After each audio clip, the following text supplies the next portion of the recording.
I was rubbing my stomach, which was naturally aching after delivering twins by C-section. I was trembling with anger in the car right after I left the hospital. Come on, it's a day to remember. Let's celebrate the birth of a mom of two. You've been taking it easy in the hospital. You should move your body a little. It's hard to put off the weight you've gained, isn't it? Why does this man think that a body of a woman who has had her stomach cut open fully recover in just a few days? And why does this man always decide things on his own without consulting me? Oh, that's right. He's crazy. So I wanted to talk to you about something. When I heard the words that came out of my husband's mouth after this, and when I learned what the mom of two really meant, something snapped inside me. My name is Emma, 32 years old. I'm a housewife who works part-time at a nearby supermarket. When I first got married, I thought that children would come naturally. However, it seems that my body has difficulty conceiving, so I started treatment when I was 30 years old. The side effects began to make me sick, so in order to focus, I originally worked full-time as an office worker, but resigned a short time after treatment began. The treatment was difficult at times, but my husband Vicente supported me through it. I am now pregnant with a child I have dreamed of for so long. To my surprise, I found out that we are having twins. In contrast to my joy, something worrisome happened soon after I became pregnant. What? Is Aurelia coming back? Unlike my stern face, my husband told to me one day without changing his expression. Aurelia was my husband's childhood friend. I had met her once at the wedding. I heard that their houses were close and she and my husband grew up together like siblings. However, I only remembered her as an insane woman. It was on the day of the wedding. I was nervous in the waiting room when Aurelia and my parents-in-law appeared out of the blue and said, "Anything you don't understand about Vicente, you can ask me. I know Vicente better than anyone else." I had never met Aurelia before, so it was only natural to think, who is this person? My head was in turmoil. "Well, it's nice to meet you." I smiled bitterly and glanced at my mother-in-law for help. My mother-in-law seems to have noticed my glance. "I will introduce her to you. This is Vicente's childhood friend, Aurelia." Childhood friend? Why did they bring a childhood friend into the waiting room? I didn't understand the behavior of the in-laws, but I didn't understand Aurelia either. "Oh, I see. Hi, I'm Emma. And don't worry, I will ask Vicente himself about what I don't know about him." I smiled back at her as her face twitched. At that time, I had thought Aurelia had feelings for my husband, so I was determined not to get defeated. But soon, I was told that Aurelia was married, and all I could think was that she was a strange woman. My husband apologized quite a bit after the wedding, but it didn't fix my mood for a while. Thus, my memories of the wedding were made unpleasant by this woman. Fortunately, Aurelia was living far away from us because of her husband's work, so I was truly relieved. However, she was now coming back to her hometown because of her husband's job transfer. To be honest, I was not in the least bit happy about it. My husband and I had rented a house near my parents-in-law's house. It seems that Aurelia and her husband also rented a place near her parents' house, so we were to be neighbors. Why did they go through the trouble? I was disappointed, but Aurelia's attitude toward me was surprising. "I'm sorry about what I said at the wedding. Vicente told me you were pregnant. Congratulations! I envy you. I'm going through some treatments too, but it's not easy." I looked at Aurelia, a little downcast, and recalled myself in the past. Well, it was impossible for me not to see Aurelia and her husband at all. And Elton, Aurelia's husband, seemed like a very nice man.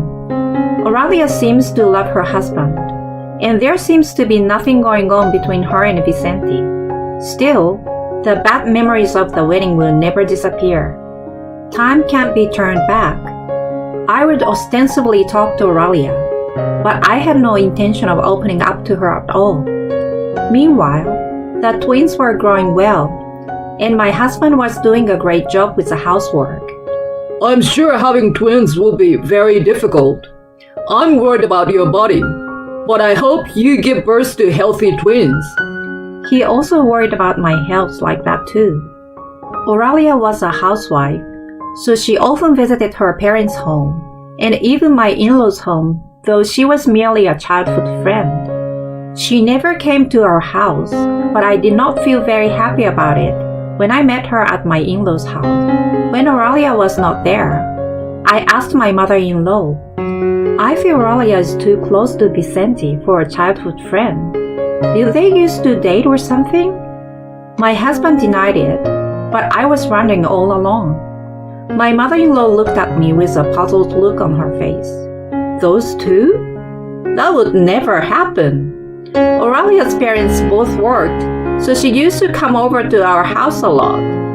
That's why she doesn't know how to be reserved at our place.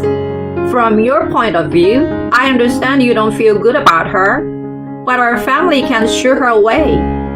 I couldn't help but wonder why my mother-in-law sighed as she said this. Toward the end of the pregnancy, we found out that the twins were girls. Let's go shopping for all the baby stuff on our next day off. My husband was in a good mood, and I was happy and looking forward to it too. But on the day, those two instantly erased these feelings. When I got out of the car and headed toward the entrance of the store, "Hey, I'm here! I'm so tired of waiting for you!" There was Aurelia, smiling and waving at us. What? Why is she here? Sorry we are late. It's just that the road was so crowded. My husband, who was standing next to me, called out to Aurelia, as if it were a matter of course. My husband had arranged to meet up with Aurelia without consulting me. It didn't make sense to me, and of course, it made me angry. I have to go to the restroom. After Aurelia left, I asked, "Hey, why is Aurelia here? I thought we were going to buy stuff for our babies, just the two of us. Why would you do something so selfish?" I was so frustrated that I had tears in my eyes, and yet, my husband replied, She says she wants to buy baby stuff too. She's got good taste, so she will be able to pick out something much better than me. I know you're suspicious of us, but we really don't have that kind of relationship. I'm sure you will understand that Aurelia is a nice person if you get to know her. I felt nothing but discomfort. Who didn't think anything of this situation? Baby stuff. Is Aurelia pregnant too? I haven't heard anything about it. My husband looked aghast at my words and continued. Oh yeah, she wants to buy something for her future baby. Soon after, Aurelia came back. I glared at her from behind as she and my husband strolled into the store. As you can expect, shopping was not fun at all.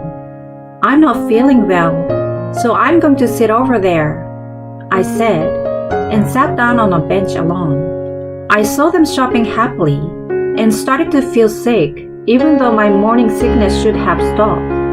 What is with them? Are they really just childhood friends? It surely doesn't look like it. I didn't want to be annoyed, but their presence was just increasing my stress level. Then, I delivered my twin daughters safely by C-scan as planned. My husband cried and rejoiced, and my parents and in-laws, upon receiving the call from me, thanked me. On the day I was discharged from the hospital, my husband came to pick me up. The plan that we discussed was for him to take me back to my parents' house, but the car was going in the opposite direction. "Where are you taking me?" I asked my husband as I looked at the scenery outside. Can we stop by at our house? I've actually prepared something for you. I've invited my parents and Oralia, so let's celebrate. I was nonplussed by my husband's word. I can't. You have to take me to my parents' house right now. My body isn't at its best, and it's hard for me to even sit down like this. I've got my stomach open, you know. If you want, I can show you the wound.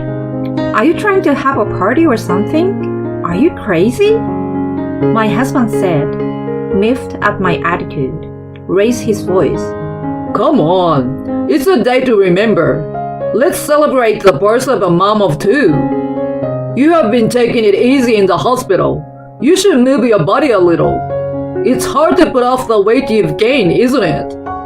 This caused my daughters to start crying at the same time. My husband looked at them through the mirror. Poor babies. Look, they are crying.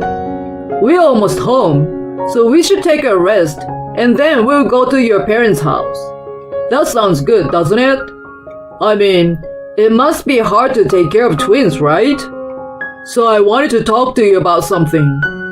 I honestly don't remember much of what happened next. All I remember is that my body was trembling with anger toward my husband. That's it. That's how far out of the norm my husband's words were. When we arrived home, my parents-in-law and Oralia were already waiting outside. As soon as she opened the car door and saw the girls, Oralia said, Emma, you're being so mean to me by refusing my visitation. Which one should I choose? I slapped Oralia's hand vigorously as she tried to touch my daughters. What are you doing, you little prick? She glared at me. My precious daughters are about to be kidnapped by a strange woman. Where is the mother who doesn't protect her daughters in such a situation? Don't you dare touch my daughters. I held my hands out as if to guard them. What kidnapping? That doesn't sound good. I just thought it must be hard for you to take care of both of them, so I take one of them for you. Hey, Vicente, I thought you already talked about it. I glared at Vicente. I did tell her, but Emma doesn't want to. I'm sorry, Oralia, but you have to give up. I'm sure that one day a baby will come to you if you keep up with your treatment.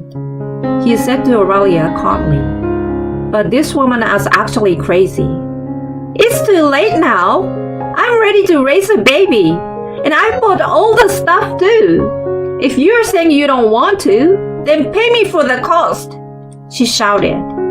I began to feel the eyes of the neighbors looking at us, wondering what we were arguing about.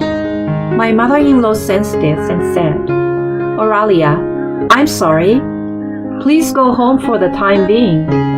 Raising a child is hard work. Emma might change her mind. But I continued to watch the conversation between my mother-in-law and Oralia with cold eyes. She might change her mind? Not in a million years. Oralia, does Eldon know about this? Oralia's face turned pale at my words. I won't forgive you if you say anything to my husband. You're so arrogant just because you became pregnant. You have 2 children now. Why can't you give me one of them? She rounded and raved. Don't be ridiculous. What are my daughters to you? You think I'm just going to give you one of them like a cat or a dog? Of course not. Are you stupid? Don't take me for a fool. All of you. I glared at Oralia, Vicente, and my in-laws with all the hatred I could. I pulled out my phone out of my pocket. Can you pick me up soon? Thanks. I told the person on the other end of the line. Hey, who are you calling? Vicente asked, but I ignored him. In a few minutes, Oralia's husband, Eldon, arrived. Why? This isn't what you think it is. Oralia clearly becomes impatient. We can talk about what I think when we get back.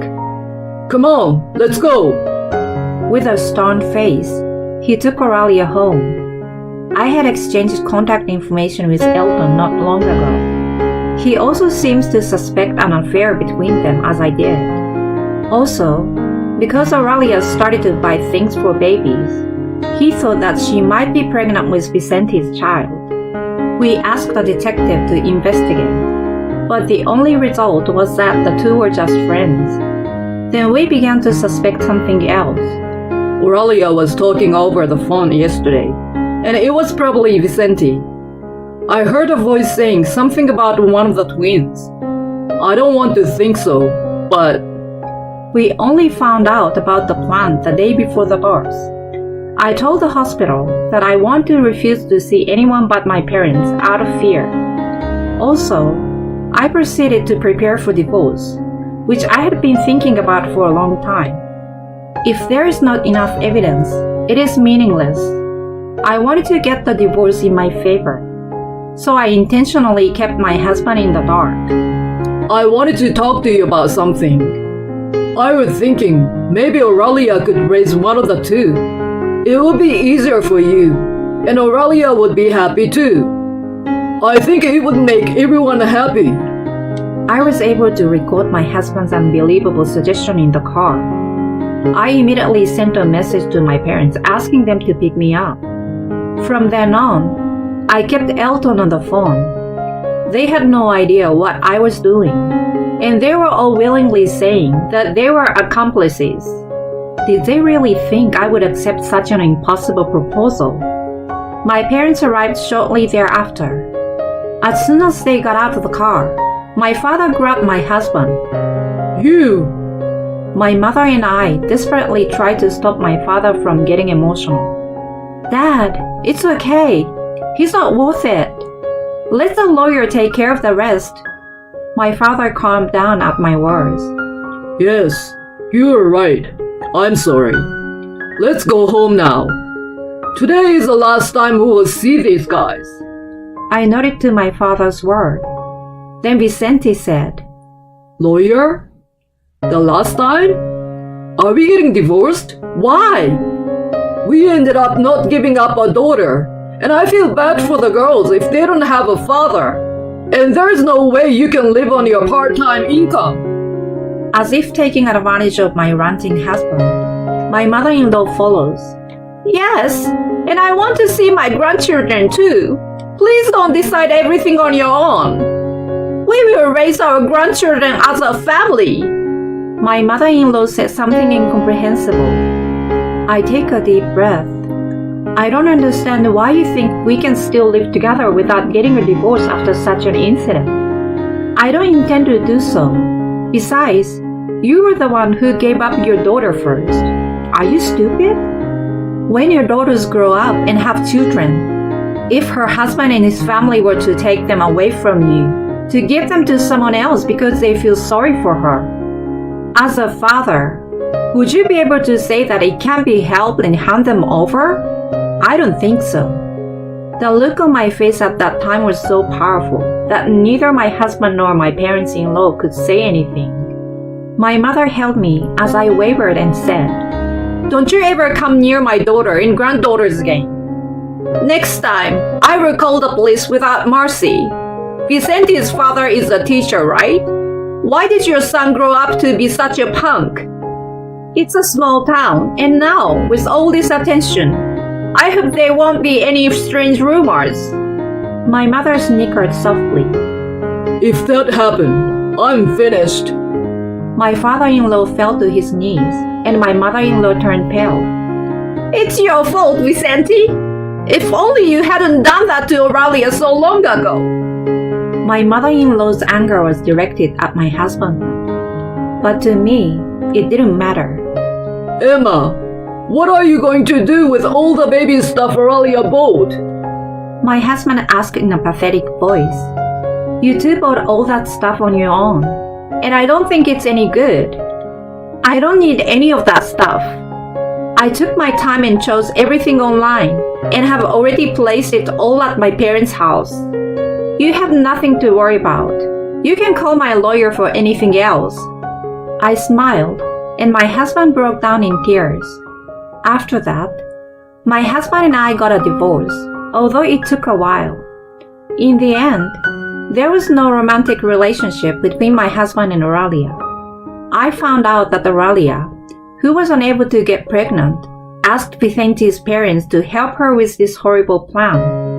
But why wasn't my ex-parent-in-law able to decline Oralia? The reason for this is apparently that in the past, my husband had carelessly injured Oralia to the extent that she was left with a scar. They felt guilty about that and couldn't resist her. Furthermore, I learned that Oralia had been demanding money regularly from Vicente and his parents, calling it medical expenses. It seems that Oralia's husband and Oralia's parents did not know about this, and we also found out a shocking truth. The scar had healed to the point where it was difficult to tell where they were. As soon as my ex-parents-in-law found out about this, they turned the tables and filed the lawsuits against Oralia.